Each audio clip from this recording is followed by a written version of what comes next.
We're leaving the comfort of our little sun and heading straight for UY Scuti, one of the largest stars ever discovered, on a journey that will completely wreck your sense of scale. But before we continue, please subscribe to the channel to give your support. Let's continue. You think the sun is big, right? It rules your sky, it sets your clocks, it controls your seasons, so it feels like the top of the food chain in space. But as soon as you compare it to one of the real giants in the Milky Way, it drops from main character to pretty average star very fast. So first, set the baseline. The star you orbit is a G-type main sequence star, a fairly normal class in our galaxy. Its radius is about 696,000 kilometers, which is around 432,000 miles. If you could break Earth into little spheres and pack them inside a hollow sun, you would fit roughly 1.3 million Earths before you ran out of space. From a human point of view, that scale is already hard to picture. Every planet, every moon you know, all of it fits easily inside this one glowing ball of plasma. But here's the key question. If this already feels enormous, what does it mean for a star to be truly huge by astronomical standards? That is where UY Scuti comes in. This is not just a bigger sun, it's in a completely different category. UY Scuti is a red supergiant star. It sits in the small constellation Scutum, the shield, toward the inner disk of the Milky Way. Its distance is around 1.8 kiloparsecs, which is about 5,900 light-years away. 1 light-year is the distance light travels in 1 year. So the photons from UY Scuti that hit our detectors tonight left that star almost 6,000 years ago, before humans had writing systems, before recorded history. You're dealing with information that has been on the road longer than any human civilization has existed. So if it is that big and that bright, why have you never seen it with your own eyes in a dark sky? At its brightest, UY Scuti sits at around magnitude 8 to 9. The naked human eye, under good conditions, goes down to about magnitude 6. That means UY Scuti is too faint for direct naked eye viewing. It needs at least a pair of binoculars or a small telescope.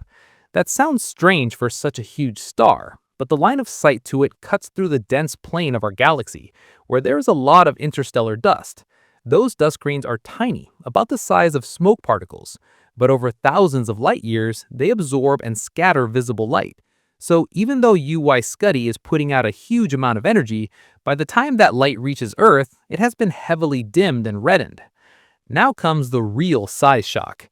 How many times bigger is UY Scuti than the Sun in a simple, direct way? Current estimates give a radius somewhere between 900 and maybe up to 1,700 times the radius of the Sun. Take that sun radius, almost 700,000 kilometers, and multiply it by 900.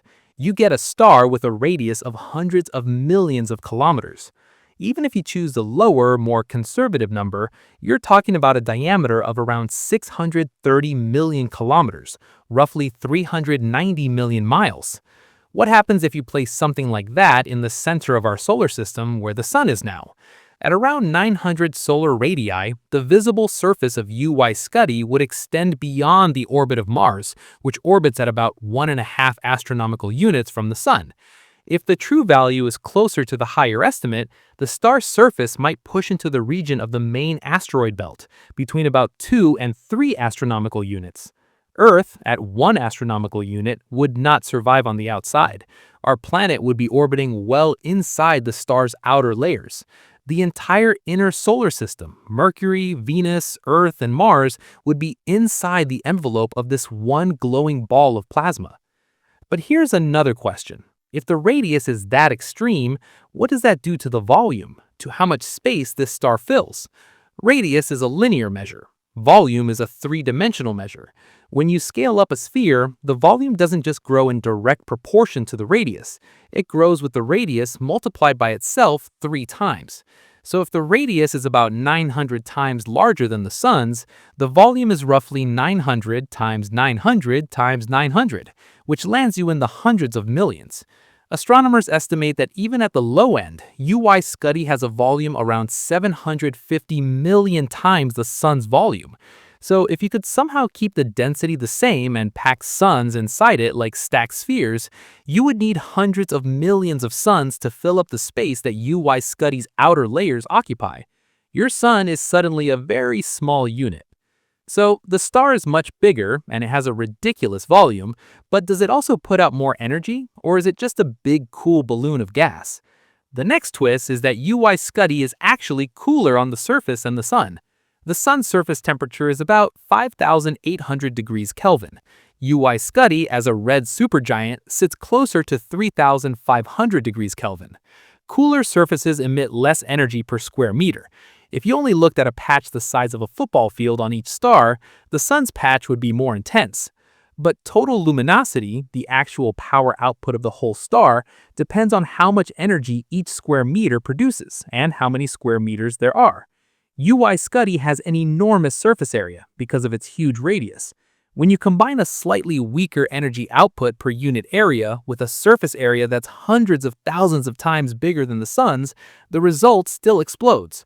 The result is that UY Scuti shines with about 100,000 to maybe 300,000 times the luminosity of the sun. If both stars were placed at the same distance from you, UY Scuti would completely dominate your view. The sun would look like a much smaller, weaker source next to it. So you orbit a star that can already swallow over 1,000,000 Earths and dominate an entire planetary system. But in the same galaxy, not even 6,000 light-years away, there's a red supergiant whose radius can swallow the orbits of multiple planets and whose total power output can be 100,000 times higher than your sun's. If that's what one star can do to your sense of scale, what happens when you try to cross the actual distance between here and that monster with real spacecraft speeds and real energy limits instead of just shrinking it down onto a diagram? How do you even draw a map for a trip where your destination is 5,900 light-years away, buried behind a wall of dust, in a part of the galaxy we literally call the zone of avoidance? Right away, you're not dealing with a normal roadmap. You're dealing with the large-scale structure of the Milky Way itself. From the solar system, your route doesn't go out into some empty direction. It goes inward, toward the center of the galaxy. UY Scuti sits in the constellation Scutum, the shield, toward the inner spiral arm of the galaxy. Those spiral arms are lanes where gas and stars bunch up, and the line from you to UY Scuti runs straight through the thick, dusty disk of the Milky Way. Astronomers actually call this region the zone of avoidance because in visible light, it blocks our view of whatever lies behind it. The problem is simple. Your target is sitting behind a fog of tiny dust grains, and your map has to be based on wavelengths that can punch through that fog, like infrared and radio, not the normal optical light your eyes are used to. So when you look up basic stats and see distance about 5,900 light-years, that sounds big, but it's very abstract. How far is that really, if you stop using the word light? Take 1 light-year. In proper units, that's about 9.46 trillion kilometers, or roughly 5.9 trillion miles. That's already dwarfing anything in the solar system. Now, multiply that by about 5,900. You'll end up with something like 56 times 10 to the power 16 kilometers, which is around 35 times 10 to the power 16 miles. In plain language, that's a 56 million billion kilometer trip, a 35 million billion mile trip. And that's the straight line distance, not counting any detours, not counting orbital mechanics, just a clean start here and there line across the galaxy. That raises the obvious question. With numbers like that, what kind of spacecraft would you actually need? And how long would it take with the kind of hardware you already have? Right now, the fastest object humanity has flung into interstellar space is Voyager 1. It is moving at about 17 kilometers per second, around 38,000 miles per hour, relative to the sun. That is fast by human standards. It crosses the distance from Earth to the moon in a matter of hours, but on a galactic scale, it is painfully slow. If you keep that speed and aim it at UY Scuti, the travel time lands in the ballpark of 100 million years. That is longer than primates have existed on Earth, longer than the entire history of the human species. By the time your probe arrived, nothing on Earth would look familiar, and UY Scuti itself might already have exploded. So your journey in this video cannot be a literal one. With current propulsion and even with reasonably optimistic near-future concepts, you do not get a realistic tourist mission to UY Scuti. The trip we are taking is conceptual and simulated. You are writing physics equations and observational data, not actual engines. But even for a hypothetical craft, just getting out of your own neighborhood is already hard enough that it sets the tone for the rest of the route. Think about what it costs just to leave home. To get off Earth and not fall back, you need to hit about 11.2 kilometers per second, roughly 25,000 miles per hour. That is Earth escape velocity. But that only gets you free of Earth's gravity well. If you want to fully escape the sun and stop being bound to the solar system at all, you need something closer to 42 kilometers per second, around 94,000 miles per hour. Every extra kilometer per second of speed you add costs a lot more than the last one because of the way rocket propulsion works. Your fuel has to push not just the payload, but all the rest of the fuel and the structure holding it. Doubling your speed does not double your fuel. It can multiply your fuel requirement many times over. That is why interstellar missions are not fly a bit faster. They are redesign your entire propulsion concept from the ground up. This is where you start to feel how tight the energy budget really is. You're not flying a plane where you just burn more fuel to go a bit quicker. You're trying to climb out of multiple gravity wells, Earth's, then the sun's, and then you're trying to accelerate across a span of tens of millions of billions of kilometers, times thousands of light years. Any realistic human crew would be crushed or roasted long before you reached even a small fraction of light speed if you tried to force the acceleration too high. You have to keep the g-forces tolerable, keep them near what a human body can handle for long periods, which means slow, patient acceleration, and that stretches travel time even more. And even if you solve the propulsion problem on paper, the path between you and UY Scuti is not clean vacuum. The same dust that hides it from your eyes also fills the space along the way. Those dust grains are tiny, often micrometers across, like particles in smoke or fine ash, and they drift in clouds and lanes throughout the galactic plane. Individually, they are nothing. They weigh almost nothing. But over thousands of light years, they stack up into a serious barrier for light. That is why a star that is maybe 100,000 times more luminous than the sun in total energy can still be invisible to your naked eye from Earth. A lot of that light gets absorbed and scattered by dust before it ever reaches you. For a physical craft, that dust and the surrounding gas are not just a visibility issue, they are a safety issue. At typical interstellar densities, you have maybe a fraction of a hydrogen atom per cubic centimeter, and small dust grains sprinkled through that. At low speeds, you barely notice it. But as your speed goes up, every tiny grain becomes a high-energy projectile. At a significant fraction of light speed, even a grain of sand carries enough kinetic energy to punch through shielding. So the same dust that makes UY Scuti hard to see also turns the path toward it into a long, thin minefield for any future high-speed probe. So now the route looks like this. You leave a medium-sized star that already feels enormous, you fight your way out of Earth's gravity and then the sun's, you push your propulsion to the edge of what fuel and g-forces allow, and after all that effort, you have barely started to eat into a distance measured in tens of millions of billions of kilometers, through a region of the galaxy where the target is so buried in dust that only infrared and radio telescopes can track it. If just plotting the path already feels this extreme, what happens when you actually step beyond the sun's protective bubble and into true interstellar space, where the local environment itself starts to change and the radiation background ramps up? So what actually changes the moment you step outside the sun's protective bubble and cross into space that is no longer ours, but the galaxy's? That boundary is not symbolic, it's a real checkpoint, and your path to UY Scuti has to cross it very early on. First, you have to clear the heliosphere, the region where the sun's solar wind and magnetic field still dominate the environment. The outer edge of that region, the heliopause, sits at about 120 astronomical units from the sun, so about 120 times the Earth-Sun distance.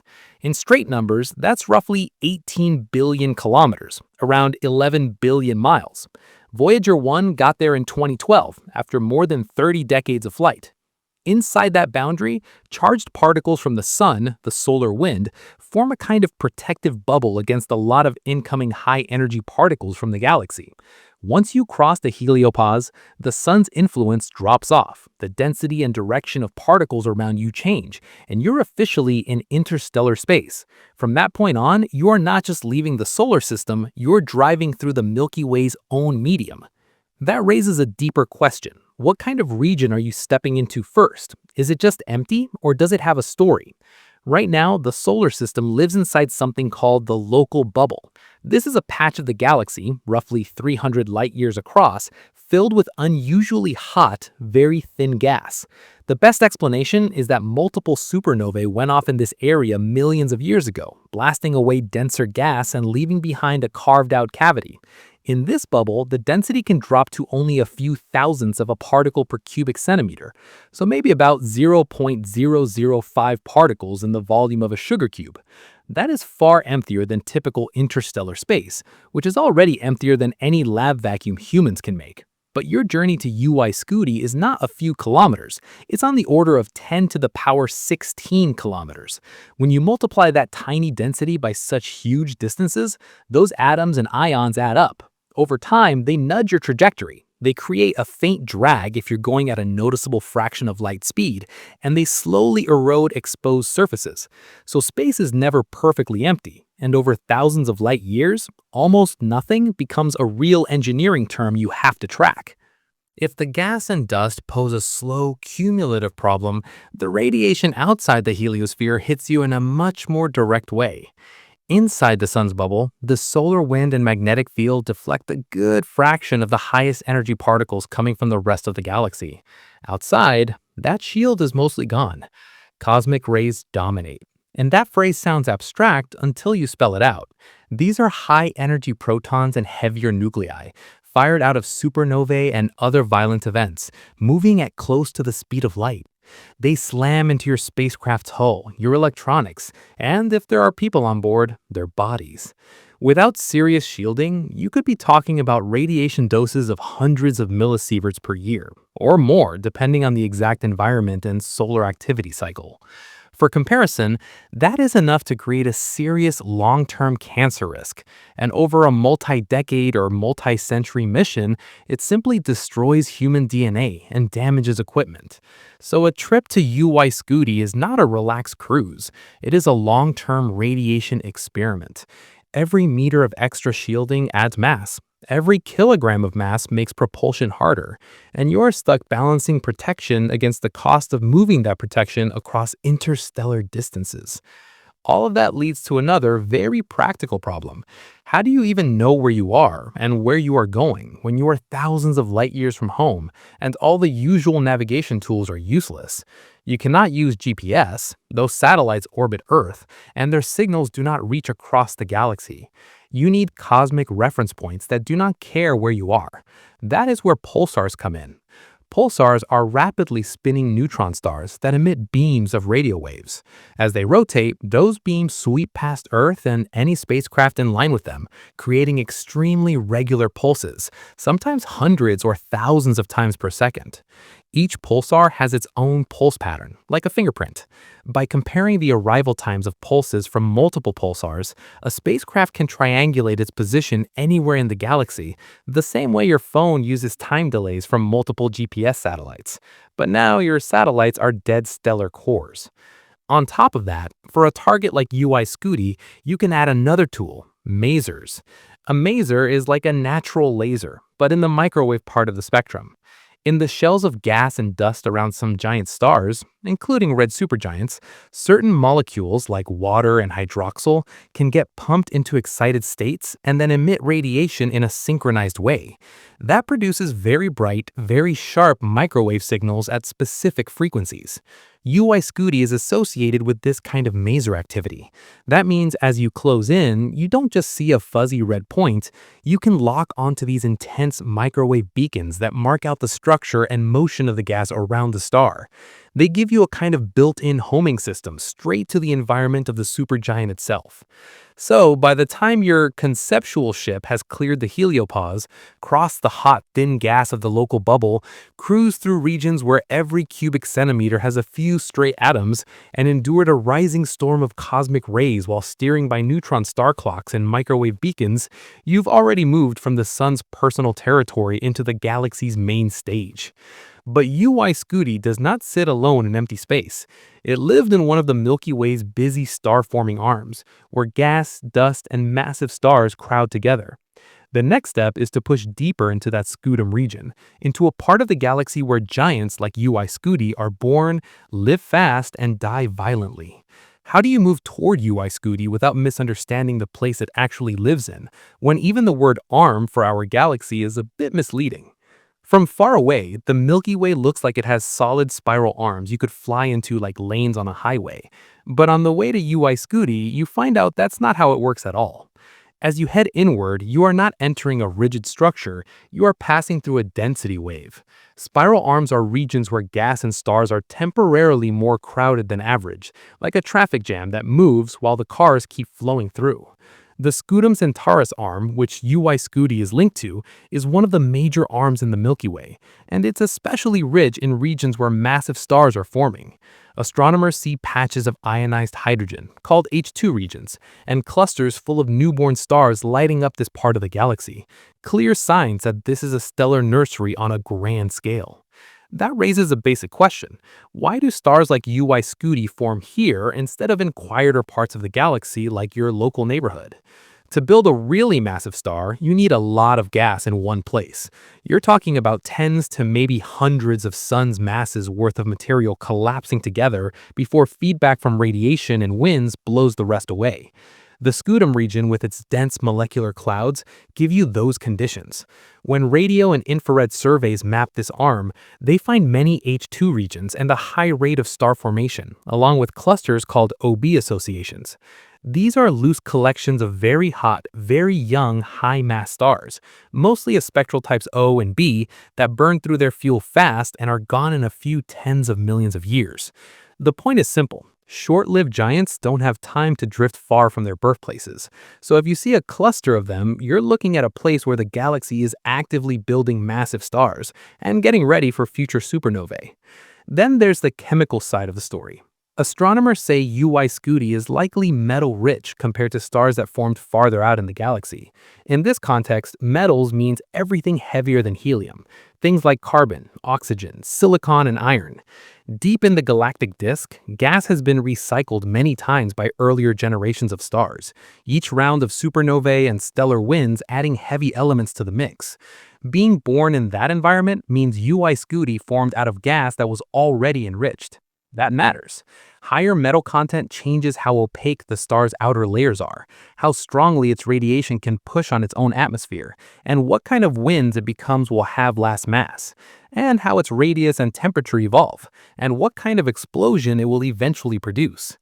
So if this arm is such a busy, active place, why is UY Scuti still so hard to see when you go into its neighborhood? The answer again comes down to dust and wavelength. The Milky Way's disk is full of dust grains only a few micrometers across, and they're very efficient at blocking and scattering visible light. Even in the scutum arm itself, that dust is everywhere along the line of sight. In visible wavelengths, UY Scuti is faint, bouncing between roughly magnitude 8 and 10, so still out of range for the naked eye. To study it properly, astronomers shift to infrared wavelengths, roughly from 2 to 10 micrometers. In that range, the dust is more transparent, so more of the star's light gets through. By measuring how bright it is at different infrared wavelengths and combining that with distance estimates, they can build up its spectral energy distribution, which is just a technical way of saying how its power output is spread across colors. And from there, they can pin down its temperature and luminosity much more accurately. On UY Scuti, you're not just dealing with it in isolation. When astronomers used a very large telescope interferometer and its amber instrument to look closely at red supergiants, they didn't just pick one star. They built a small sample. In one key study, they observed AH Scorpius, UY Scuti, and KW Sagittarius with near-infrared interferometry. Interferometry combines light from multiple telescopes spread out over a large baseline to act like a much bigger, virtual telescope, sharp enough to measure the apparent size of these distant stars on the sky. From those angular sizes and distance estimates, they derived physical radii. All three came out enormous, in the range of about 1,000 to over 1,700 times the sun's radius. But UY Scuti stood out as both the largest and one of the coolest in the group, putting it at the extreme edge of what red supergiants can be. So by the time your route carries you into the Scutums and Taurus arm, you are not just approaching a single oversized star. You're entering a manufacturing zone for massive, short-lived objects built from gas that has been enriched by earlier generations and buried in dust that hides them from casual view. UY Scuti is simply one of the most extreme products of that environment. The obvious next question is, once you are finally parked near this thing, what is actually going on inside it? And how does a red supergiant like this hold itself together when its own gravity at the surface is so weak that a slow shove would almost be enough to escape? How can a star be cooler than the sun, look deep red, and still outshine it by 100,000 times or more?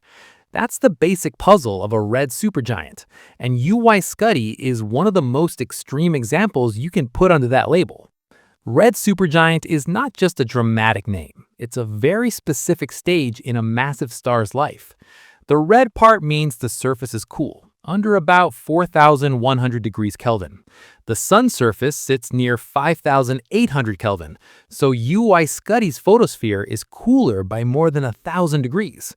Cooler means its peak light is shifted toward the red and infrared. The supergiant part is about size. Its radius is not a few times the sun's, it's hundreds of times the sun's. When you combine a radius in the hundreds of solar radii with any reasonable surface temperature, you automatically get extreme luminosities, typically 10,000 to 100,000 times the sun's power output, sometimes more. Inside, the energy source is no longer simple core hydrogen fusion. UY Scuti has burned through that. Now, hydrogen is fusing in a shell around the dense core of helium, or heavier elements, and deeper shells will eventually light up too. So you have a compact, very hot center wrapped in a huge, swollen envelope of cooler gas that reacts to every change in the core. If all that energy is coming from a small core and the outer layers are spread out so far, what does that do to gravity right where the surface is? Surface gravity is where red supergiants really stop feeling intuitive. Gravity at a surface depends on how much mass you have and how far that mass is spread out. The sun has roughly one solar mass, packed into a radius of one solar radius. Its surface gravity is around 274 meters per second squared, which is about 28 g, 28 times Earth's gravity of 9.8 meters per second squared. UY Scuti probably has something like 10 to 20 times the sun's mass, but its radius is hundreds of times larger. Gravity falls off with the square of the distance, so when you blow the radius up that much, the pull at the photosphere collapses. You end up with surface gravity in the range of about 10 to the minus 3 to 10 to the minus 2 meters per second squared. That is roughly between 1/10,000th and 1,000th of Earth's gravity, so around 0.001 to 0.001 g. Put bluntly, if you could somehow stand on a stable platform floating in those outer layers, a gentle jump or a slow jog could get you to local escape speed. Of course, there is no solid surface and the gas is extremely thin. But the point is clear, the outer envelope is only loosely bound. Radiation pressure, pulsations, and even small motions in the gas can push material over the threshold and let it drift away into space. If gravity is that weak, the outer layers are not going to sit quietly frozen in place. So what does the surface actually look like on these scales? Here, convection takes over the whole show. In stars like the sun, you get granulation, millions of small convection cells where hot gas rises, cools, and sinks back down. Each one is about the size of a small country. In a red supergiant, the convection zone extends through almost the entire envelope, and the cells are huge. Simulations and observations suggest that only a handful of giant convection cells cover the entire surface at any given time. Each cell can span hundreds of millions of kilometers.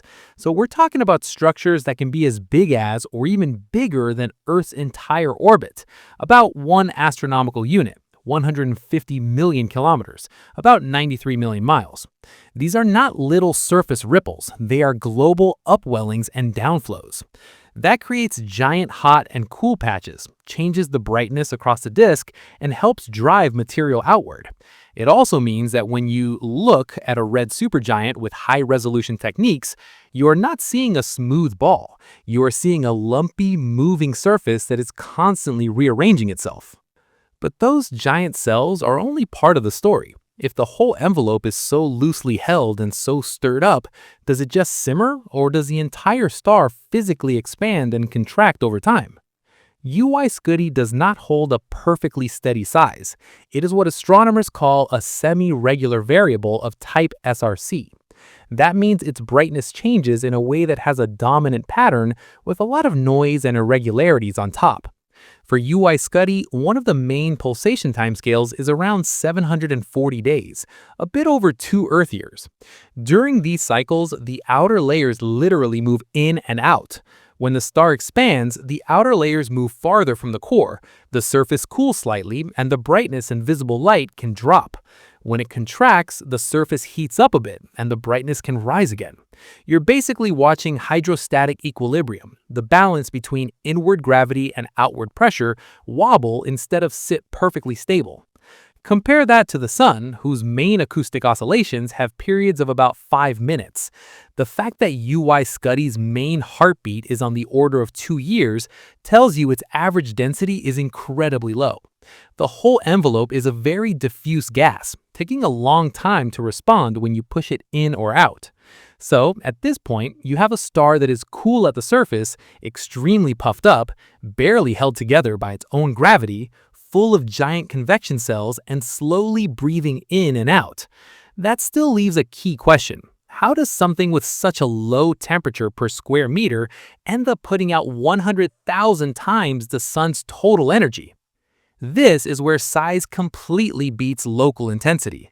The power radiated by any patch of the surface depends very strongly on temperature. If you increase the temperature, the energy output per square meter goes up with temperature multiplied by itself 4 times. Because UY Scuti's surface is around 3,500 Kelvin compared to the sun's 5,800 Kelvin, each square meter of its surface emits less energy than a square meter on the sun. Roughly speaking, you can think of that local output being maybe a fraction, something like a tenth of the sun's per unit area. But then you look at how many square meters UY Scuti has. If its radius is around 900 times the sun's radius, its surface area is radius squared times larger, so about 900 times 900, more than 800,000 times the sun's power output. When you take that huge area and multiply by the modest energy per square meter, the total still shoots up into the range of 100,000 times or more the sun's luminosity. So even though the star is cool on the outside, the combination of a hot and busy core and an outrageous surface area turns it into an energy source that dwarfs almost anything you deal with in normal stellar astronomy. That enormous output, plus the weak surface gravity and those moving, unstable outer layers, is not just an interesting detail. It has a direct consequence. The star can't hang on to all that gas forever. It has to start throwing its own atmosphere away. So the next step is to look at what that actually looks like in practice, how fast a star like UY Scuti is bleeding mass into space, and how that slow leak sets up the way it will eventually die.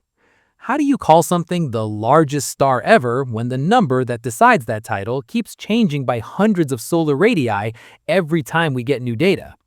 UY Scuti is a perfect example of how messy that actually is once you leave the headline and look at the details. For a while, UY Scuti was pushed everywhere as the biggest known star. That came from early interferometric measurements that put its radius at around 1,700 times the sun's radius.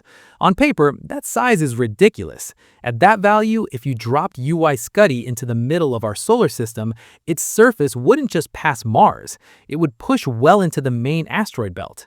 That estimate put it right at the top of the size chart and made it an easy media favorite. Largest known star is a simple phrase, it sticks in your head, and UY Scuti carried that label for years in popular articles and infographics. Then the next piece of the puzzle arrived and messed with that clean story.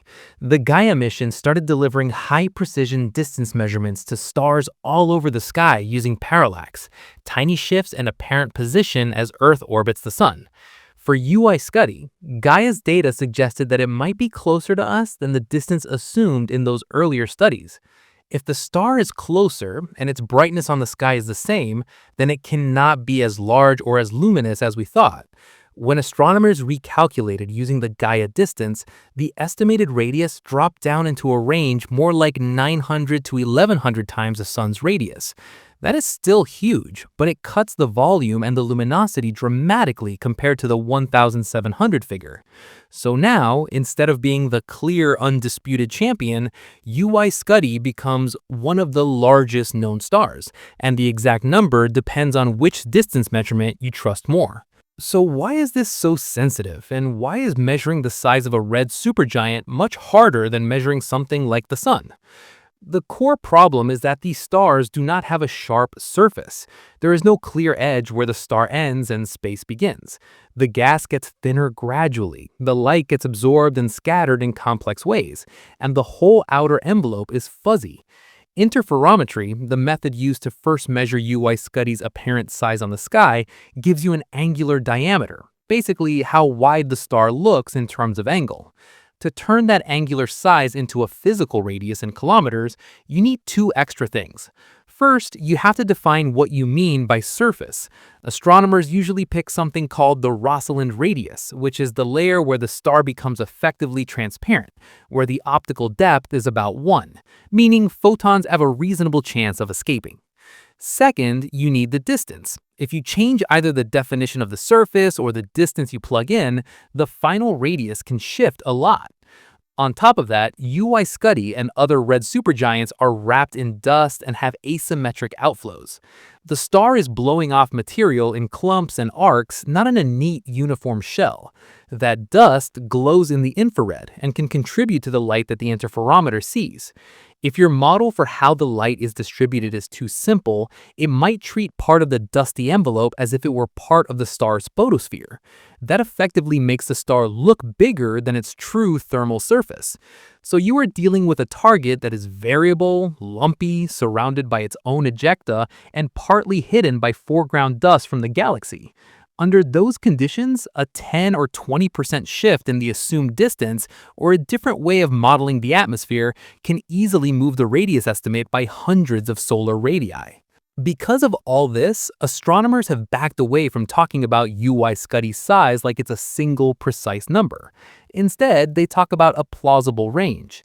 Right now, that range runs from about 900 solar radii at the low end, based on Gaia's distance and more conservative modeling, up to around 1,700 solar radii at the high end, based on earlier interferometric work and older distance estimates.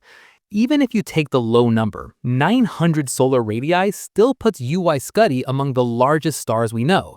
It takes you past Mars's orbit and puts the photosphere in the inner asteroid belt if you drop it into our solar system. But in that case, it may be sharing the largest radius territory with other contenders like VY Canis Majoris, Stephenson 2DFK1, and a few other extreme red or yellow hypergiants, depending on which paper and which set of assumptions you look at. The key thing you should take away from this is that the uncertainty is not a sign that astronomers don't know what they're doing. It's a sign that they're pushing the limits of measurement and updating their model as new data come in. First, you had interferometry give a large angular diameter and an early distance, so you got a very large radius. Then, Gaia refined the parallax and made the star closer, which forced the radius down. Meanwhile, models of red supergiant atmospheres and dust shells improved, so the way we interpret those angular diameters also changed. Each update shifts the number, but the error bars get smaller, and the picture becomes more consistent with everything else we know about massive stars. So your journey to UY Scuti is not a trip to a fixed, unchanging landmark. It's a trip into an ongoing research problem. As better distances and better models roll in, UY Scuti's size on paper shrinks or grows. Its exact ranking on the largest stars list moves up or down, and its luminosity and mass loss rates get revised.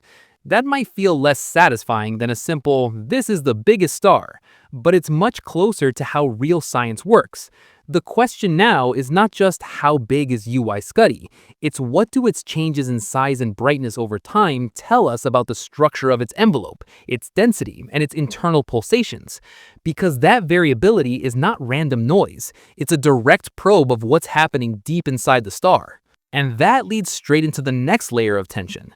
If this star's radius, brightness, and surface are all fluctuating and being revised as we watch, how do you read those changes like a heartbeat and turn them into a measurement of its internal density and age? And what does that say about how close it is to the end of its life? How do you take the pulse of a star that's almost 6,000 light years away and use that heartbeat to tell how old, how unstable, and how close to death it is? With UY Scuti, you don't just look at how bright it is once, you watch how that brightness changes over time. When astronomers track UY Scuti, they see its brightness slide back and forth between about magnitude 8.3 and magnitude 10.5. That doesn't look like a big change in numbers, but the magnitude scale is logarithmic, so that difference is roughly a factor of 7 in actual light output in the visible band. In plain terms, on some nights it's more than 7 times brighter than on others, from our point of view. But this isn't a neat, clean pattern like you see in classic Cepheid variables, which rise and fall almost like a perfect metronome. UY Scuti's light curve is messy.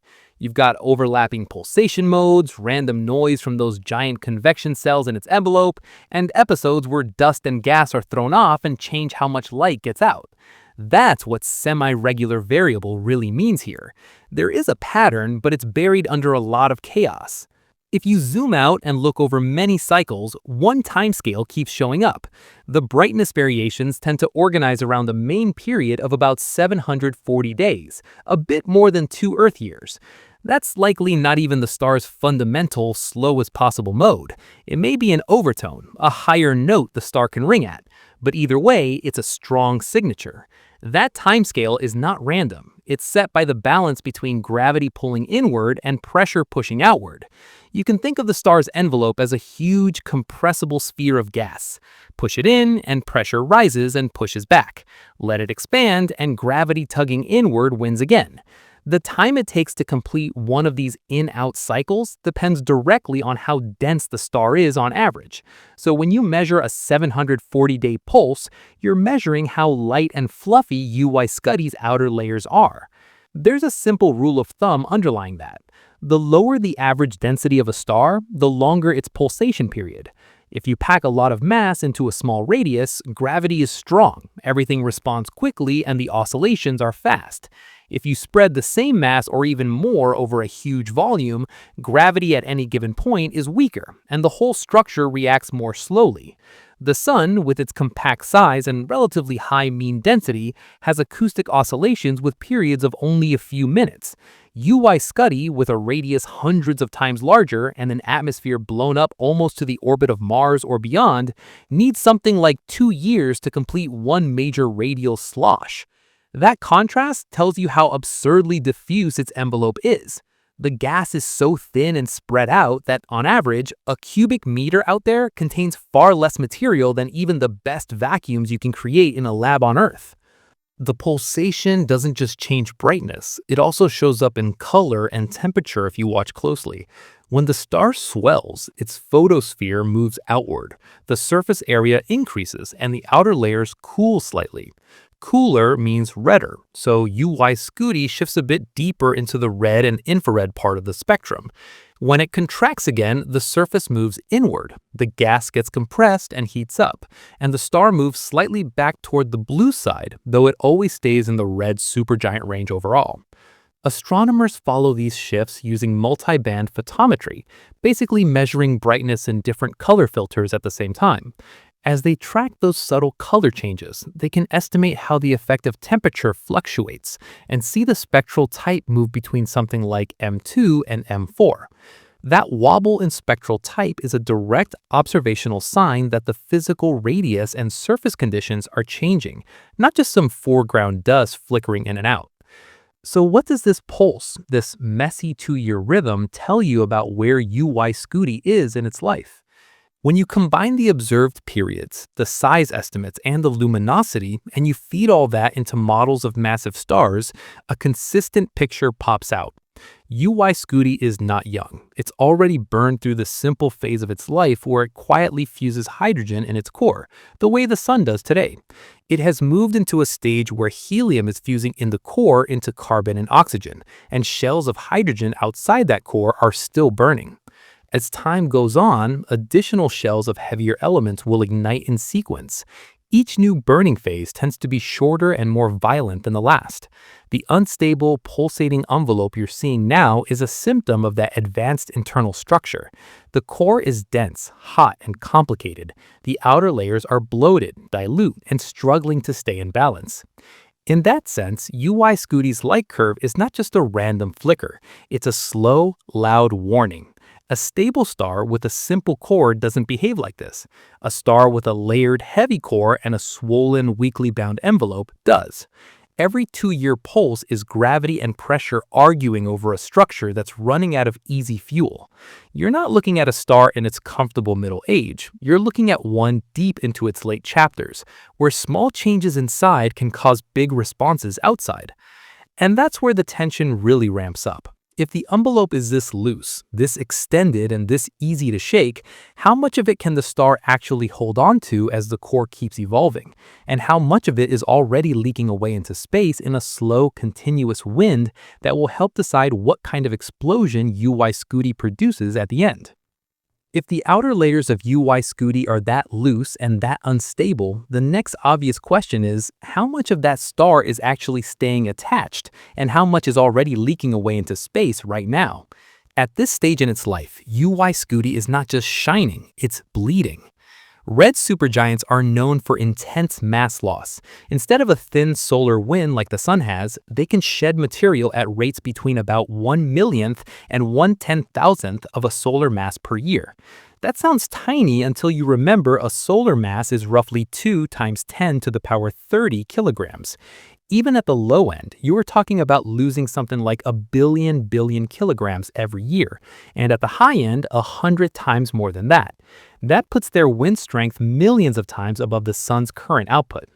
UY Scuti fits right into this family. Infrared and radio observations show it is wrapped in a complex envelope of gas and dust, not a clean vacuum. You're looking at a star sitting inside its own waste, with shells and clumps of material that have already been pushed off the surface and are slowly drifting away. So why is it so easy for the star to get rid of that mass when gravity is what built the star in the first place? You already saw one part of the answer. The surface gravity is incredibly weak because the radius is so huge. That also means the escape speed at the photosphere is low.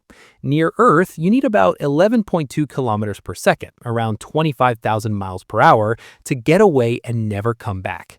Near the sun's surface, the escape speed is more like 617 kilometers per second, over 1,000,000 miles per hour. But for a red supergiant like UY Scuti, with a radius hundreds of times larger, the escape velocity right at the photosphere can drop into the tens of kilometers per second range.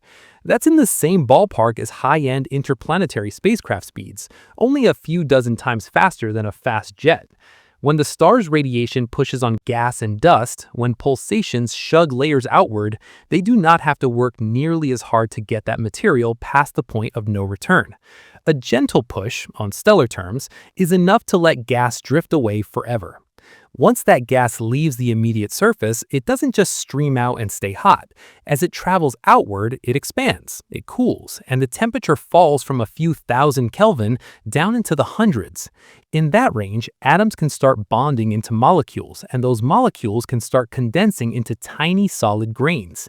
In UY Scuti's case, a lot of that dust appears to be silicate-based, similar in composition to rocky material in planets and asteroids.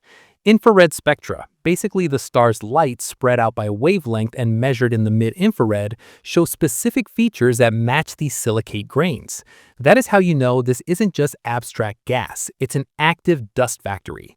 UY Scuti is enriching its local environment with solid particles that can later become the raw material for comets, rocky planets, and moons around future generations of stars. But if all this gas and dust is flowing out, how do we actually measure the wind and map the structure around the star in detail? This is where UY Scuti turns into a natural laboratory full of its own beacons. In the outflowing shells, some molecules, especially water, H2O, and hydroxyl, OH, can get excited into excited states by radiation. Under the right conditions, they don't just emit radiation randomly, they emit in a coordinated way, amplifying specific microwave frequencies. That creates a maser, basically a natural version of a laser but at microwave wavelengths instead of visible light. For UY Scuti, astronomers have detected these H2O and OH masers in radio observations. These signals are extremely bright and very narrow in frequency, which lets you measure Doppler shifts very precisely. From that, you can get the speed of the outflowing gas, see asymmetries in the wind, and sometimes even refine your distance estimate because the geometry of the maser spots and their motions can be modeled in 3 dimensions. So now you have a star that is not only huge and unstable, but is also blasting out a thick wind, building dust, and lighting up its own ejecta with maser beacons. The obvious high-stakes question becomes, how much of that envelope is going to be left by the time the core finally collapses, and how much of it will have been peeled away in advance? That matters because the star's final appearance as a supernova is controlled by how much hydrogen and helium are still wrapped around the core when the explosion hits. If UY Scuti manages to hang on to most of its hydrogen envelope, it's likely to explode as a more classic Type II supernova, where you still see strong hydrogen lines in the spectrum. But if its winds are strong enough, long enough, and if rotation and metallicity help drive more and more mass loss, it could strip off a large fraction of that outer layer before the end. In that case, by the time the core collapses, the star might have morphed into something closer to a yellow hypergiant, a luminous blue variable, or even a Wolf-Rayet star, with much of the original hydrogen gone. Those different starting points at the moment of collapse lead to different observed types of supernova, like Type 2b, which shows hydrogen at first, then fades, or stripped envelope Type 1b and 1c, where hydrogen and sometimes helium are already mostly missing. So the wind zone around UY Scuti is not just a pretty halo of glowing dust, it's the control knob for the star's death. Every kilogram of gas that escapes now is 1 less kilogram sitting above the core in the final minutes. That outflow sets up the density and structure of the circumstellar medium the shock wave will plow into. It reshapes the spectrum of the eventual explosion, and it decides whether UY Scuti dies as a textbook red supergiant supernova or something far stranger and more violent. And all of that is happening while the core keeps evolving, getting heavier, denser, and more unstable with each new burning stage. If the outer layers are already leaking away, and the envelope is this thin and slow to respond, what exactly did this star look like earlier in its life before it swelled up? And how fast is it burning through the final fuel stages that stand between it and a core collapse supernova? So how did this thing ever get to the point where it's bleeding mass, pulsing on 2-year timescales, and threatening to blow itself apart? To answer that, you have to rewind its whole life and realize that UY Scuti did not start out as a red, bloated monster. It started out as something much hotter and much more compact. At birth, UY Scuti was almost certainly an O-type or very early B-type main sequence star, something like 20 to 30 times the Sun's mass. That means instead of a yellow star with a surface temperature of about 5,800 Kelvin, you'd be looking at a blue or blue-white star with a surface temperature in the tens of thousands of Kelvin. Its radius back then was only a few times the Sun's, not hundreds. But the big difference is what that kind of mass does to the way it burns fuel. A 20 to 30 solar mass star does not sip hydrogen slowly the way the Sun does. It tears through it. Core temperatures and pressures are so high that the fusion rate skyrockets, and that main sequence normal phase only lasts a few million years. For comparison, the Sun will spend around 10 billion years on the main sequence. UY Scuti's calm blue stage was over long before anything like humans ever existed. The critical turn comes when the hydrogen in the core runs out. During the main sequence, hydrogen fusion in the core provides the pressure that holds gravity back. Once most of that hydrogen is used up, the energy production in the core drops. Gravity starts to win. The core contracts and heats up further as it shrinks. At the same time, a shell of hydrogen just outside the core gets hot enough to start fusing. That shell keeps pumping out energy, but now it's doing it from a smaller, more compact region. The outer layers of the star respond by expanding. As they expand, they cool. That's the basic mechanism that moves UY Scuti from a compact blue object only a few solar radii across to a red supergiant whose radius can extend beyond the orbit of Mars into hundreds of millions of kilometers, hundreds of millions of miles. Same star, same total mass or a bit less, completely different structure. Once the core has shrunk enough and heated enough, helium fusion kicks in. 3 helium nuclei fuse to form carbon, and helium plus carbon can produce oxygen. Now you have a helium-burning core and a hydrogen-burning shell outside it. As helium in the core runs down, the core contracts again, heats up again, and the process repeats with heavier fuels. In later stages, shells of neon, oxygen, and silicon burning can ignite one after another. Each new fuel needs a higher temperature to burn, so each stage happens at higher density and temperature and in a smaller region. The timescales get shorter as you go up the ladder. Hydrogen burning in the core might last a few million years, helium maybe a million or less, neon and oxygen can go on for years to thousands of years, and silicon burning to iron can be over in days. By the time UY Scuti is fusing silicon in its core, the clock is basically at the end of its run. Here's the crucial point about lifetime versus size. You could look at UY Scuti in its current form and think it's huge, so it must last a long time. Reality is the opposite. The more massive the star, the faster it burns its fuel. High mass means more gravity, more compression, higher core temperatures, and a fusion rate that goes up dramatically. So even though UY Scuti's radius is hundreds of times larger than the Sun's, its total life from formation to supernova is probably only on the order of 8 to 10 million years. That's nothing compared to the Sun's planned 10 billion years. Massive stars live fast and die young. They spend their fuel budget violently, and once the central iron core forms, there is no more usable fuel left to support them. When you look at UY Scuti now, you're catching just one frame out of that whole sequence. The data we have on it, the brightness curves, the spectra, the infrared images of its dust, cover maybe a few decades in detail and a few centuries if you include older photographic plates. On human timescales, that feels long. On stellar timescales, it's nothing. During that short window, we already see its brightness wandering, its pulsation period showing up, and its wind signatures evolving. Even our estimates of its radius and luminosity are shifting as new distance data arrive. You are literally watching our view of the star change while the star itself is moving through the last unstable phases of its life.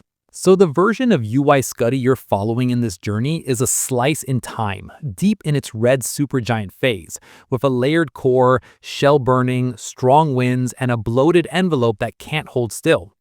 If you could jump forward some tens or hundreds of thousands of years, you might see a very different object. Maybe a hotter star with much of its envelope stripped away. Maybe a different position on the Hertzsprung-Russell diagram. Or maybe already in a brief transitional stage before final collapse. And if you jump forward a bit more, you'd see the event that all of these stages are building towards. Because once that layered core hits the point where iron dominates and no more energy can be pulled from fusion, everything you've seen so far, the size, the winds, the pulsations, the mass loss, gets overshadowed by a much more violent question. What exactly happens when the core lets go, the collapse starts, and UY Scuti finally detonates as a supernova almost 6,000 light-years away? So what actually kills a star like UY Scuti if it can already throw off its own atmosphere and pulse for years at a time, but still hold together?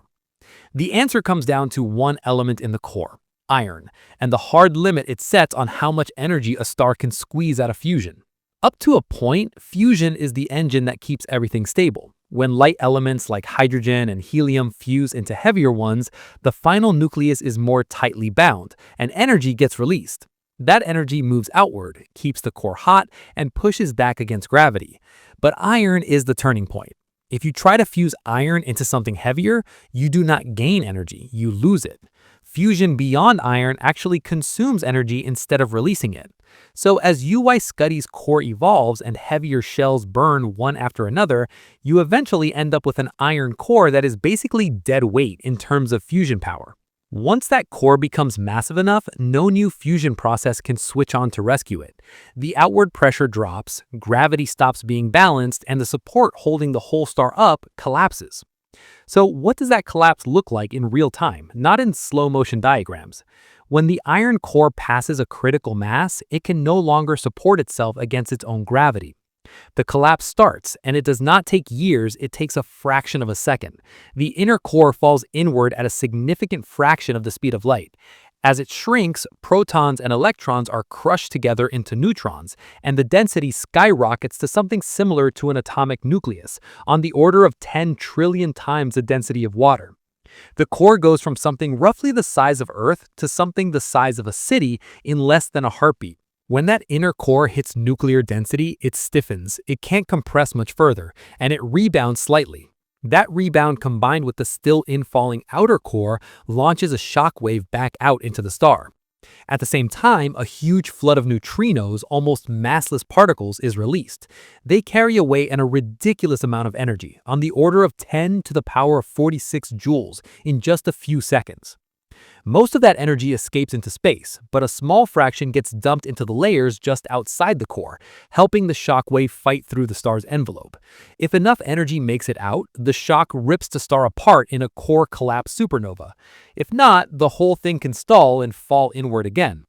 For UY Scuti with a massive core and a dense environment, that balance will be very finely tuned. That leads to a more detailed question. If the core collapse is roughly the same physics for many massive stars, why do we see so many different types of supernova in telescopes, and which label might UY Scuti get? The key difference is how much of the outer layers are still in place at the moment of collapse, and what kind of circumstellar material surrounds the star.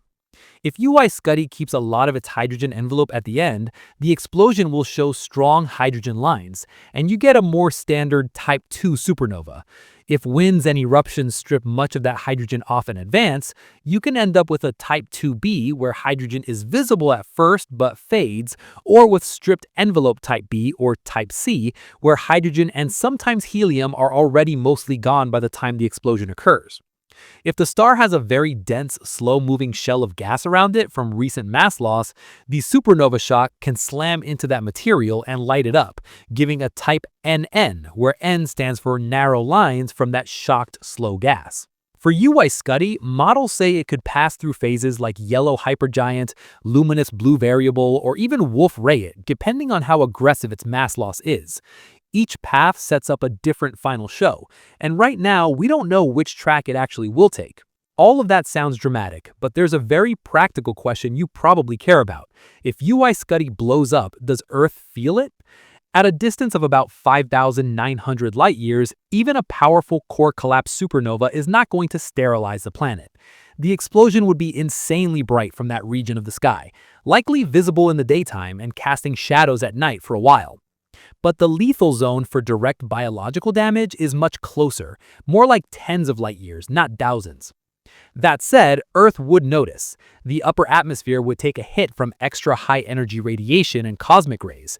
That could slightly alter the chemistry of the ozone layer and the ionosphere for a time. But the dose at this distance would not be in the wipe out all complex life category. It would be a serious astrophysical event, not an extinction event. After the light show fades and the ejecta expand, what's left where the core used to be?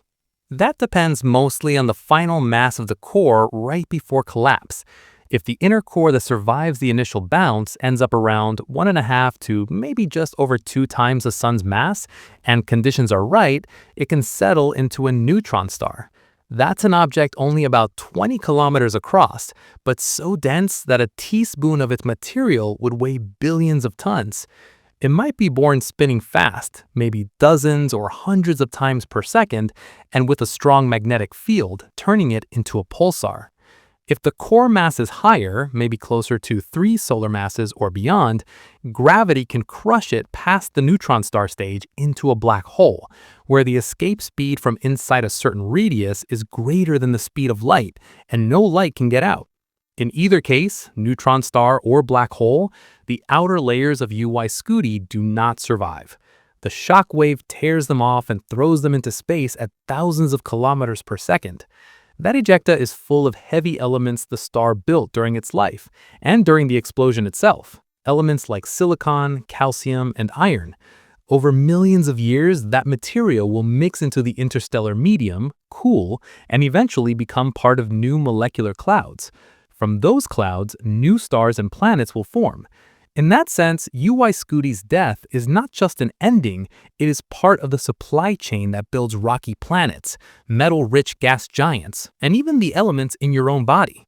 So, one unstable core, deep inside a star almost 6,000 light-years away, will eventually flip from supporting the star to destroying it, flood space with neutrinos and heavy elements, and leave behind a compact object you'll probably never see directly. And that is just one red supergiant. The obvious next question is, if UY Scuti is only one contender in this extreme size class, what does the rest of the list look like? And how many other giants are out there quietly preparing for the same kind of catastrophic end? So is UY Scuti really the king of size? Or is it just one contestant in a whole zoo of ridiculous stars that keep trading the crown back and forth as our data get better? Once you start looking around the galaxy, you realize UY Scuti is not alone at the top. Take VY Canis Majoris. It's a red hypergiant, also massively inflated and cool, sitting a few thousand light-years away in Canis Major. Current work puts its radius around 1,400 times the Sun's, maybe more, and its luminosity hundreds of thousands of times solar. If you dropped it where the Sun is, its surface would reach between Jupiter and Saturn's orbits, so well past where UY Scuti's conservative 900 solar radius estimate would reach. Then there's NML Cygni, another red hypergiant in Cygnus. It's wrapped in a weird asymmetric nebula with dusty outflows and water vapor, and radius estimates that have bounced from under about 1,400 solar radii up to roughly 2,000, depending on how you treat the dust and the distance. Add MY Cephei into the mix, a huge red supergiant in the cluster NGC 7419. Its luminosity clears 100,000 suns, and its radius comes out in excess of 1,000 solar radii in recent modeling. Again, right in the same absurdly large band. And in the northern sky, you have Mu Cephei, the garnet star, one of the largest stars you can actually see with the naked eye, with radius estimates running from about 1,200 to over 1,600 times the Sun. On top of that, you get ultra-extreme candidates like Stephenson 2 DFK1, also called Stephenson 2-18, with some estimates putting its radius around 2,150 solar radii and its diameter at billions of kilometers. But even the papers that quote that number warn that it's highly uncertain and might be an overestimate, because the distance and the way its dusty envelope is modeled are still debated. So you're not looking at a simple leaderboard where one name sits permanently at the top. You're looking at a cluster of giants, all with radii in the roughly 900 to 2,000 solar radius range, all buried in dust, all with distances that are hard to pin down. And each time we get a better parallax, a better infrared dataset, or a better atmosphere model, some of those numbers slide. That's the key reason biggest star is such a moving target. UY Scuti was pushed to the front when early interferometry and older distance assumptions gave it a radius near 1,700 solar radii. Then Gaia parallax data suggested it's closer, and newer analyses put its radius more like 900 solar radii, and its luminosity around 120,000 suns. Suddenly, it's still huge, but not a clean outlier. The same thing has happened to other giants. VY Canis Majoris was once quoted at several thousand solar radii. New work brought that down closer to about 1,400 solar radii. NML Cygni has had its upper size squeezed as distance and angular diameters improved. Every time the input numbers get sharper, the crown can quietly move. And that's before you even ask what you mean by biggest. You can talk about radius, which is what we've been doing, but that's only one axis. Some stars are not especially large in radius, but are insanely massive or bright. The very massive blue star R136A1 in the Tarantula Nebula is only a few dozen solar radii across, but it packs well over 100 solar masses and is millions of times more luminous than the Sun. Luminous blue variables and hot Wolf radion stars can be hyperluminous without having red supergiant radii. On the other side, some red supergiants and hypergiants have huge dusty shells that make them look larger in certain wavelengths than their actual photospheres are. So biggest can mean largest radius, highest luminosity, greatest mass, or even biggest dynamical impact on their environment, and those are not the same star. In that context, UY Scuti is best thought of as a benchmark, not a permanent record holder. Even if it settles in the 900 to 1100 solar radius range, it's still one of the largest radius stars we've ever measured, sitting in a metal-rich part of the disk with strong winds and clear maser activity. It's a clean example of a very extended red supergiant where we can test models of convection, mass loss, and late-stage evolution against real data. Its history of shrinking on paper after Gaia forced a new distance is a useful stress test for our methods. If our theories and tools can match UY Scuti's luminosity, pulsations, and wind properties across that updated radius range, we gain confidence that we understand this whole class of giants. So your takeaway here should not be this one star is the champion forever. The important part is that there are multiple stars in our own galaxy so oversized that they make the Sun look like a small, hot point source by comparison, whichever one edges out the others in radius on a given year. UY Scuti is your entry point into that scale jump, the example that shows how quickly your everyday sense of size fails once you move into the regime of red supergiants and hypergiants. And that raises a sharp next question. If we're constantly revising who's biggest and we're dealing with objects buried in dust at thousands of light years away, how are we actually measuring any of this in the first place?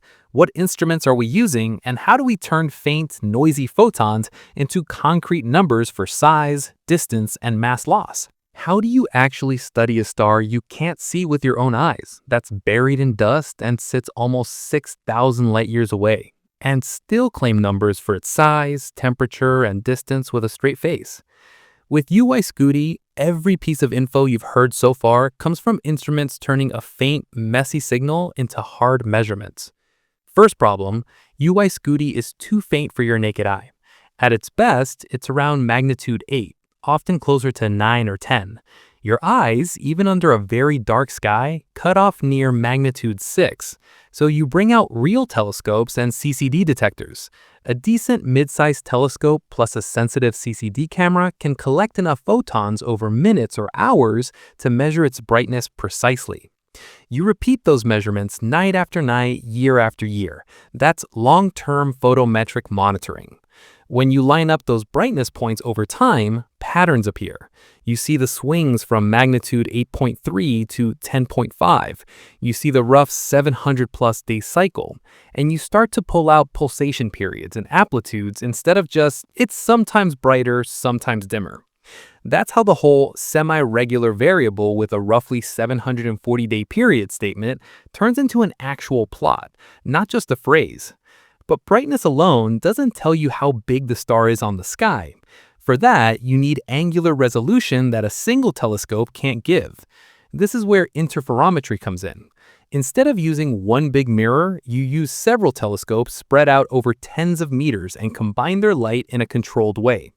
The Very Large Telescope Interferometer in Chile did this with an instrument called AMBER. It took light from multiple unit telescopes and merged their wavefronts so the system behaved like one giant telescope with a baseline the size of the separation between the mirrors. That gives you angular resolution down in the milli-arcsecond range or better. With that resolution, UY Scuti isn't just a point, it has a measurable angular diameter. Once you know how many milli-arcseconds wide it looks, you can, in principle, turn that into a physical radius, as long as you also know the distance and have a model for how its atmosphere emits light. Next, you need to know what the star's atmosphere is actually like, and brightness in a single filter doesn't cut it.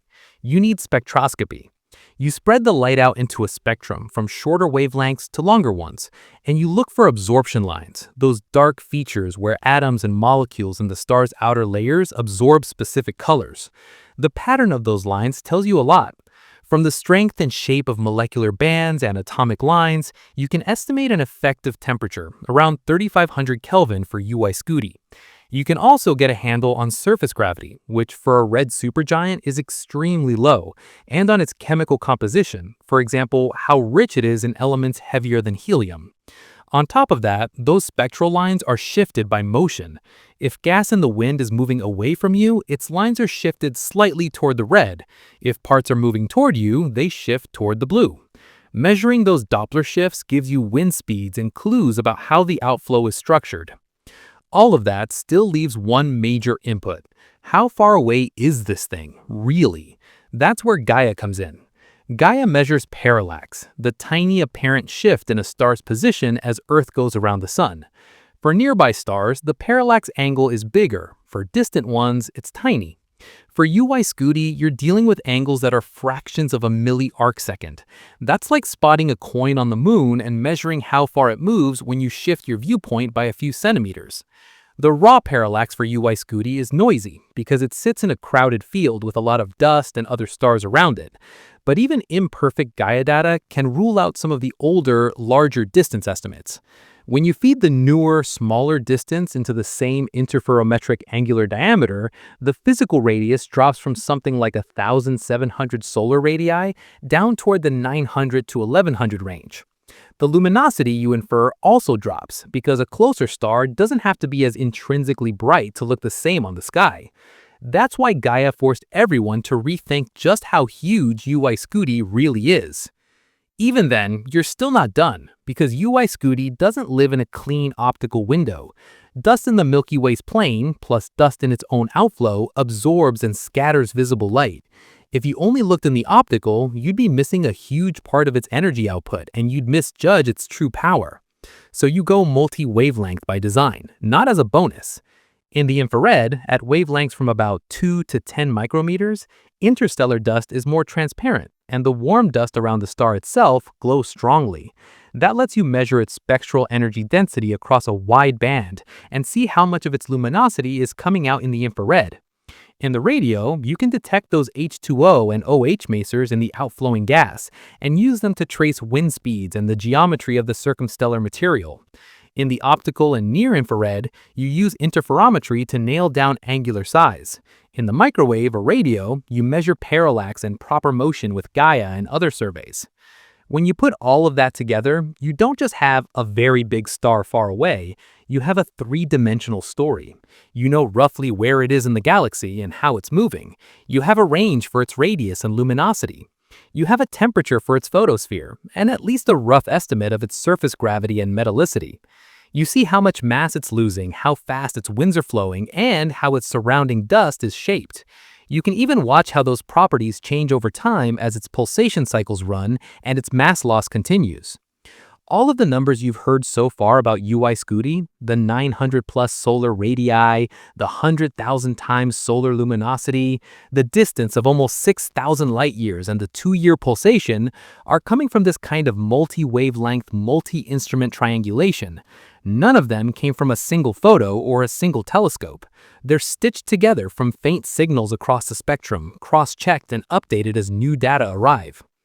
And once you have that full picture, it lets you ask a very sharp final question. If you took this object with this radius, luminosity, and behavior and swapped it for the sun right in the middle of your solar system, what would actually happen to Earth, to Mars, to the asteroid belt, and to the whole structure of the system you live in? So if you swap the sun for UY Scuti, not on a diagram, but right in the middle of the real solar system, what actually survives and for how long? Once you stick real numbers in, you don't just heat things up a bit, you erase the inner system completely. Start with a layout. Take UY Scuti at a conservative radius of around 900 times the sun's radius. Even with that lower end figure, its photosphere stretches past the orbit of Mars at about 1.5 astronomical units. With the larger historical estimates, its surface can push into the main asteroid belt between roughly 2 and 3 astronomical units. Earth orbits at 1 astronomical unit. That means your planet isn't just close, it's buried deep inside the star's extended atmosphere. Mercury, Venus, Earth, and probably Mars all sit inside the outer layers of the red supergiant. Those worlds are not roasted slowly, they're gone. Their surfaces, crust, mantle, atmosphere, everything are vaporized and mixed into the star's envelope. The orbital casualties list is simple. The entire inner solar system stops existing as a set of solid planets. That leaves a next-level question. Say you ignore the fact that the inner planets are gone and focus on a safe distance. What would conditions be like just outside this monster's surface? Take a point around 2 astronomical units from the star, roughly where the main belt starts. At that location, you're just outside the photosphere, if the radius is inflated enough. UY Scuti's total power output is on the order of 100,000 times the sun's luminosity. The energy flux you feel scales with that luminosity divided by the square of your distance. Compared to Earth now, you're at about twice the distance, so 1/4 on the distance term, but multiplied by 100,000 on the luminosity term.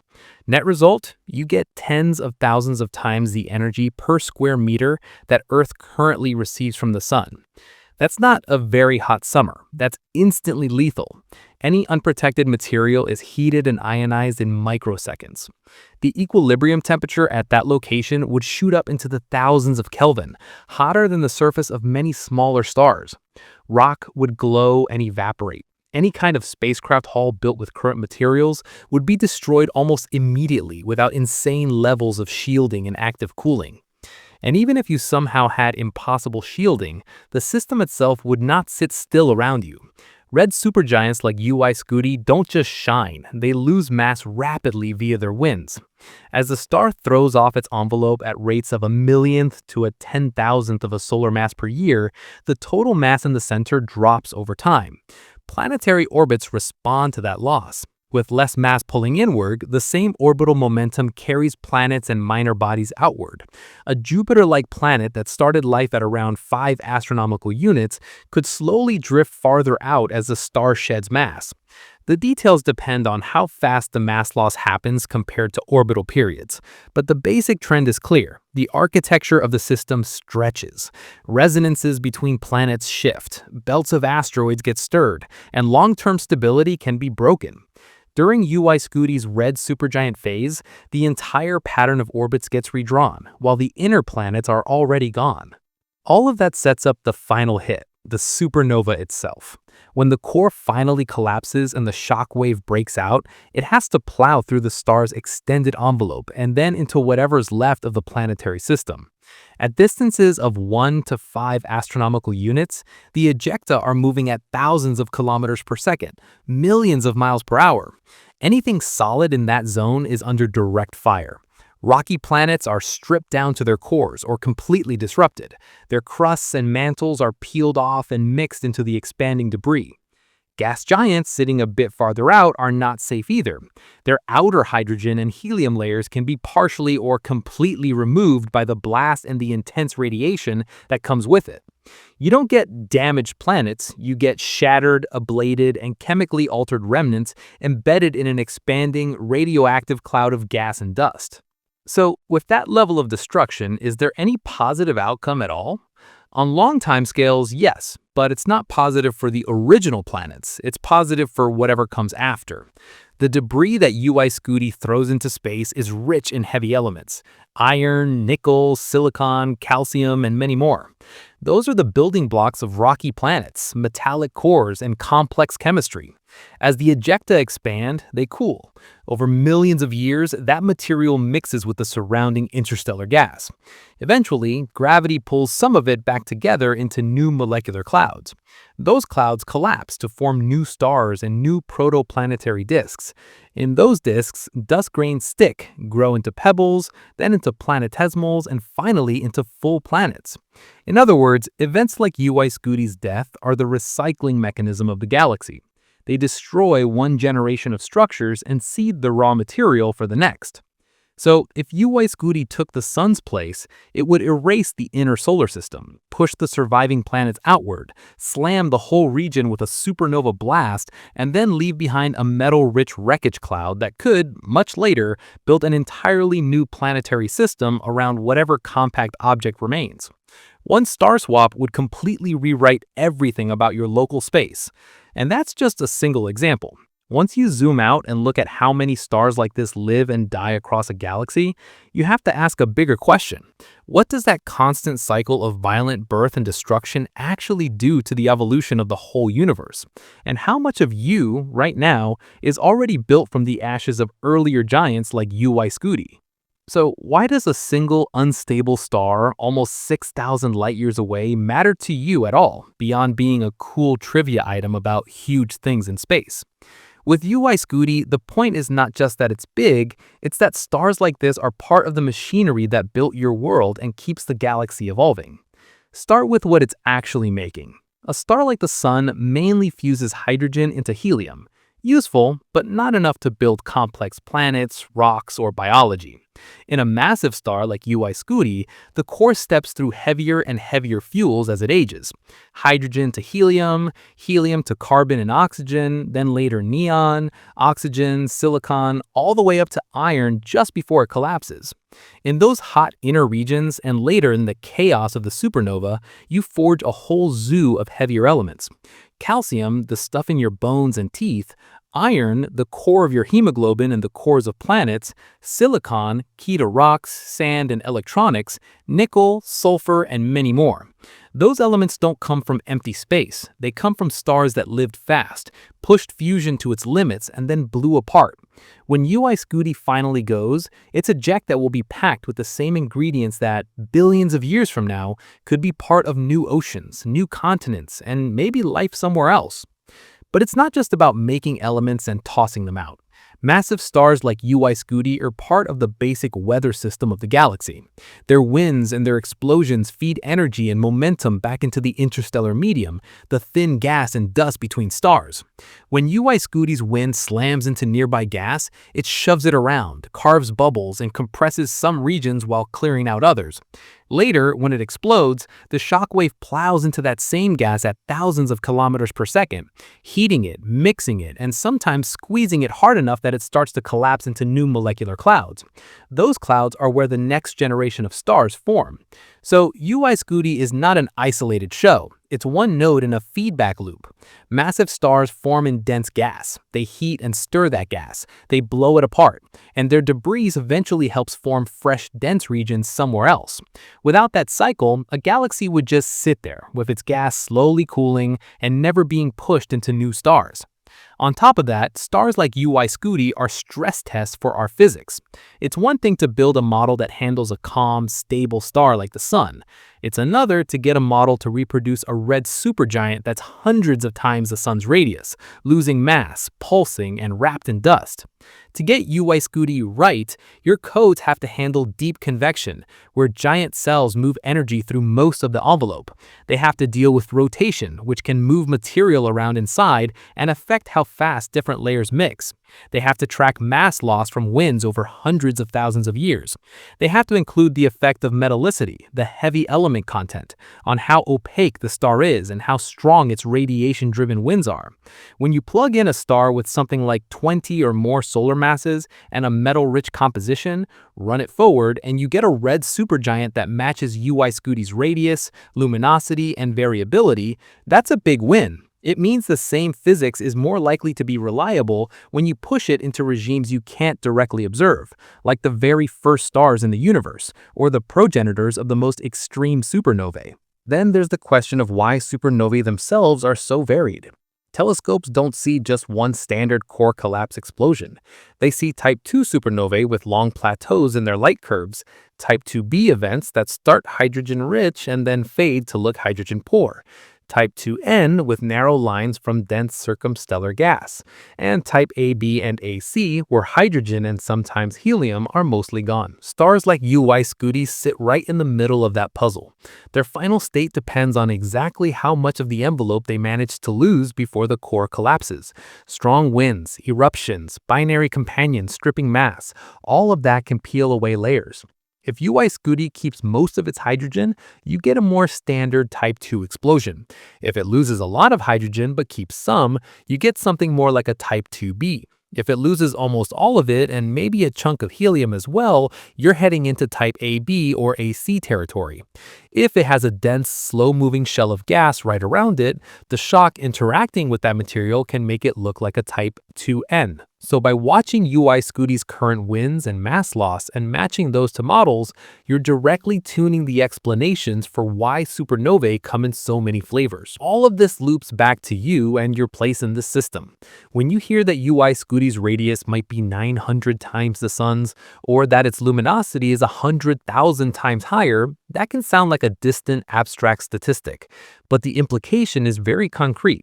Your entire solar system sits in a galaxy where individual stars can grow so large that they would swallow the orbits of the inner planets, and then die in explosions powerful enough to reshape whole regions of space.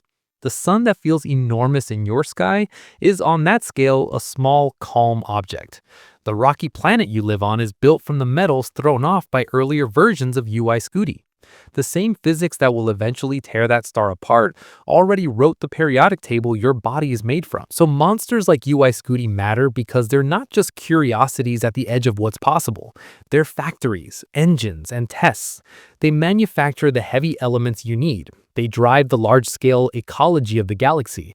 They push our theories to their limits, and they help decode why the universe's most violent events look the way they do. And every time you stack the sun up next to one of them and realize it looks like a tiny, bright dot by comparison, you get a clearer sense of just how small, fragile, and temporary your local setup really is, buried inside a galaxy full of stars that can dwarf it and recycle it. Which leaves one last thing to sort out in this journey.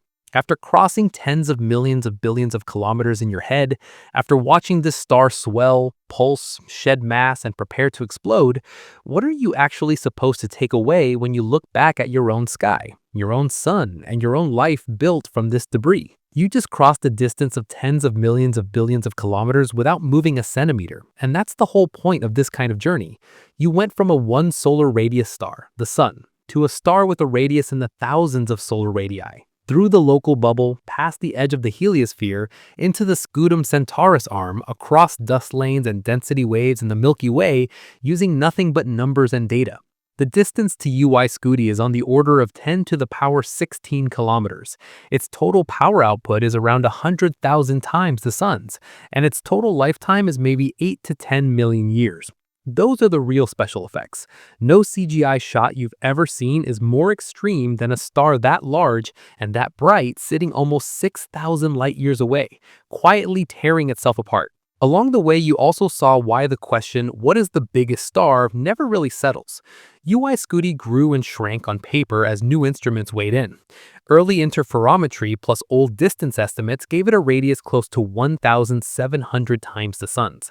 Then, Gaia's parallax data implied it was closer, which pulled that radius down into the 900 to 1,100 range. Infrared studies, better atmosphere models, and new maser observations all keep nudging the numbers. The same thing happened and is still happening to other giants like VY Canis Majoris and Stephenson 2-18. That is not science failing, that is science doing exactly what it is supposed to do. You take noisy, difficult measurements of weird objects, you make your best model, and when better data show up, you fix the model. The crazy part is that we can argue at all about whether a star is 900 or 1,700 times the sun's radius. Just being in that ballpark is already absurd. There's another layer here that hits a lot closer to home. When you follow UY Scuti from birth to death, you're not just watching some random star's biography. You're following the same kind of process that built the material you're made from. Massive stars like this start as hot blue monsters, spend a few million years burning hydrogen, swell into red supergiants, burn heavier fuels, and then explode. In that whole cycle, they manufacture heavy elements and throw them into space. Earlier generations of stars like UY Scuti polluted the gas that later collapsed to form the sun and the cloud that became the solar system. The calcium in your bones, the iron in your blood, the silicon in the rock under your feet, the nickel in your coins, all of that passed through stars that lived fast and died violently. When you conceptually travel out to UY Scuti and watch it lose mass, pulse, and head towards a supernova, you're basically skipping backward to the kind of environment that set up your own ingredients. That's why the details matter so much. If you get massive stars wrong, you misread the whole universe. Their winds and their explosions decide how quickly galaxies use up their gas, how often new stars form, and in what conditions. They control how many supernovae happen and how energetic they are. They set the birth rate of neutron stars and black holes. They decide how much heavy element mass is available to build rocky planets, and how metal-rich those planets are. If your models can't match something as extreme and messy as UY Scuti, its radius, its luminosity, its pulsations, its mass loss, its chemistry, then you can't trust those models when you use them to interpret distant galaxies, early universe starbursts, or the sources of gravitational wave signals. Journeying to UY Scuti isn't just about seeing a freakishly large star. It's about checking whether you understand the engine room of cosmic evolution or whether you're still guessing. So where does that leave you, sitting under an ordinary night sky? You now know that when you glance up and see a handful of bright points, you are only seeing a tiny sample of what's really there. Behind the dust, in directions where your eyes just see darkness, there are stars like UY Scuti, so huge that your entire inner solar system would fit inside them, and so bright that they pour out 100,000 times the sun's power, while still appearing too faint for naked eye viewing. Those objects are unstable, short-lived, and violently temporary, and yet without them, you would not exist at all. Your world, your body, your technology all rely on metals forged and scattered by stars in this mass range.